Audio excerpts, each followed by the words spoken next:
स्वातंत्र्याचे उगमस्थान स्वराज्याचे उद्घोषण, स्वातंत्र्याचे उगमस्थान स्वराज्याचे उद्घोषण, अखंड भारताचा सन्मान हीच ओळख आपला स्वातंत्र्य दिन. अध्यक्ष महोदय, व्यासपीठावरील सर्व आदरणीय माझे मार्गदर्शक गुरुजन आणि माझ्या प्रिय देश बांधवांनो, आज 15 ऑगस्ट या पवित्र दिवशी मला मनोक्त करायची संधी लाभली. याचा मला गर्व आहे, याचा मला अभिमान आहे. सर्वत्र महत्वाचे जबाबदारीचे भान आहे. 15 ऑगस्ट 1947 या दिवशी भारत मुला दास्यांच्या जोडकात मुक्तता मिळाली. जणू स्वातंत्र्याचा सूर्योदय झाला आणि इतिहासाच्या नोंदीत भारताचा नवा अध्याय लिहिला. कधी काळी किसुनी किचड्या म्हणून ओळखणारा आपला देश शतके परकीयांच्या झोपड्यात अडकला. व्यापारी म्हणून आलेले इंग्रज हळूहळू राज्यकर्ते वाढले. त्यांनी फोडा आणि राज्य करा हे तंत्र वापरून आपल्याला गुलामगिरीच्या गळ्यात ढकलले.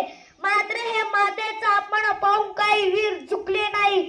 शिवरायांच्या स्वराज्याच्या पेरीत फुट झाशीची राणी भगतसिंग, आझाद, नेहरू, सावरकर, डॉक्टर बाबासाहेब आंबेडकर या साऱ्यांनी आपले स्वार्पण केले.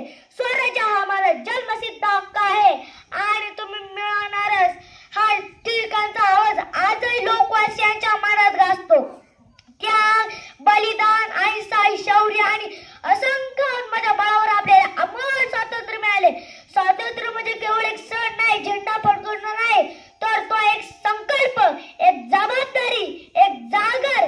सर्वांसाठी 1947 मध्ये स्वातंत्र्य मिळालं. पण स्वराज्याची, न्यायाची हमी देणारा दिवस होता 26 नोव्हेंबर 1949 मध्ये भारतीय संविधान तयार झालं आणि 26 जानेवारी 1950 पासून ते लागू झालं. त्या संविधानाने आपल्याला हक्क दिले, बोलण्याचे, वागण्याचे, सन्मानाचे. त्यावेळेस ते कर्तव्य पण सांगून गेले. आज आपण म्हणतो जय हिंद. प्रत्यक्षात स्त्रीभ्रूण हत्या, भ्रष्टाचार, पर्यावरणाचा व्यास आणि समाजातील विषमता ह्या आपण अजूनही काय सहन करत आहोत? मग मी एक प्रश्न विचारतो, स्वातंत्र्य म्हणजे बिझनेस नाही का? की मनातले चुकीचे विचार दूर करणे. स्वातंत्र्य म्हणजे स्वराज्य नव्हे तर जबाबदारीची जागृती. आज आपण भारताला विकसिततेतून महासत्तेकडे नेत आहोत. Digital India, make India, Chandrayaan, Gaganyaan. आपण जगाशी